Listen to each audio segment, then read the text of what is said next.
Listen. If you do not understand white supremacy, what it is, and how it works, everything else that you understand will only confuse you. Now, sometimes people say, well, you mean everything that I understand will confuse me if I don't understand racism?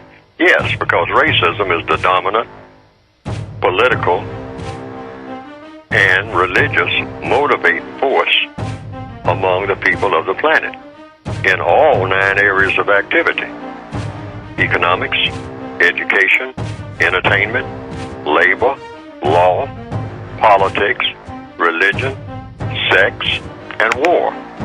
That covers just about everything that any person, minute by minute, might be doing or engaged in any time of day or night, anywhere on the planet. Well, by tribute, I think you might mean celebration, which is what it's sometimes called, or something like that. And in the writings that I've put out there are based on what I think is logic.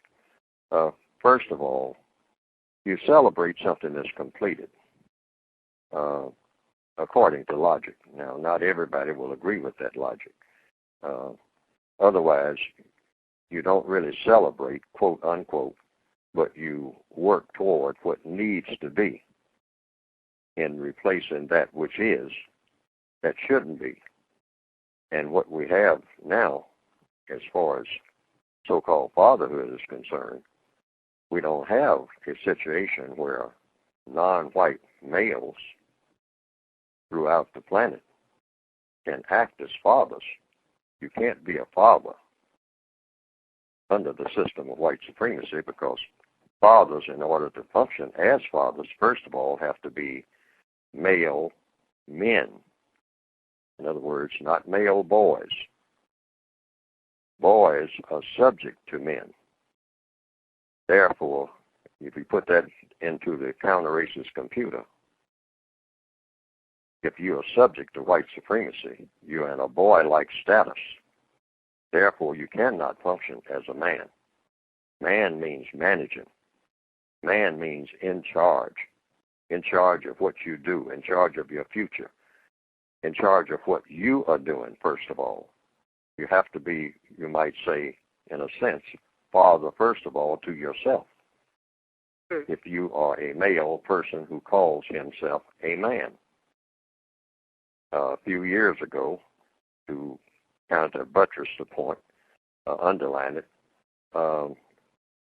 Martin Luther King was marching in Memphis, Tennessee, where he was assassinated during that same time, during that same period. Now, there were garbage workers in Memphis, Tennessee at the time who were protesting their status in the city of Memphis, Tennessee. They walked around with signs saying, "I am a man." Now, the truth of the matter is, one might say, and this might be argumentative too, but one might say that if you walk around with a sign saying that you are a man, it means you have assumed that someone may have thought that you weren't. And the only way you could assume that is that you probably thought yourself that you weren't being treated like one, and that you weren't being treated like one because you didn't really have the muscle that a man needed to do what needs doing. And black males historically have been referred to as being boys, quote unquote. So boys cannot be fathers. So that brings us to the Father's Day question. You can't celebrate something where you're not qualified to be a part of what you're celebrating. You first have to go from malehood into full boyhood, and then from there into being a man.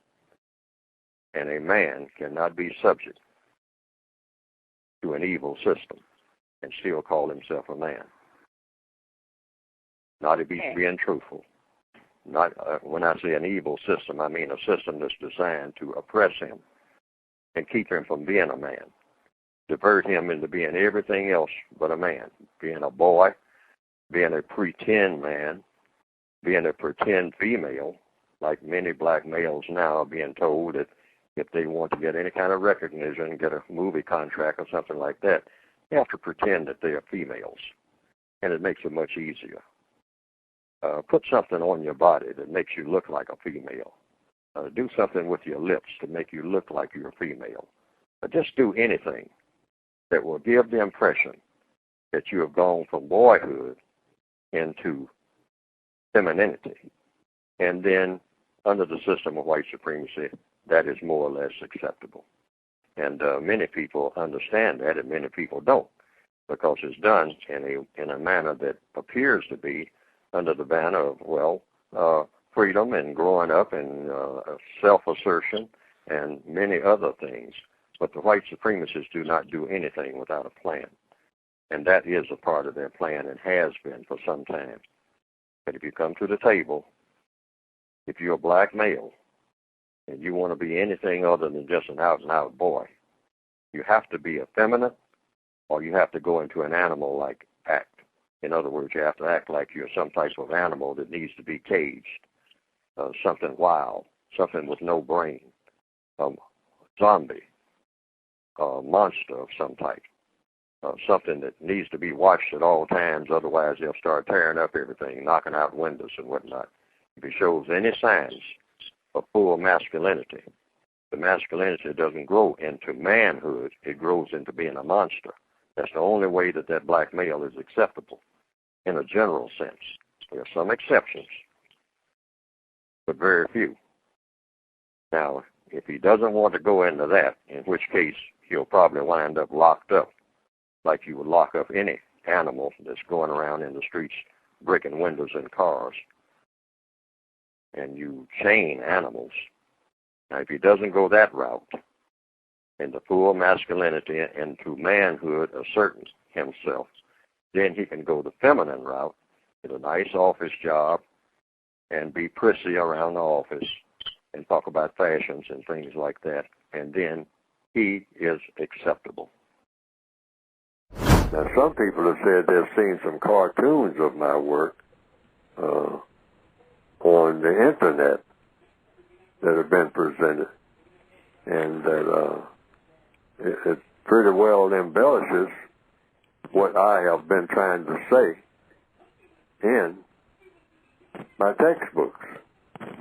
And to the extent that it does that, well, that has been, from what I understand, some people reported to me, a plus.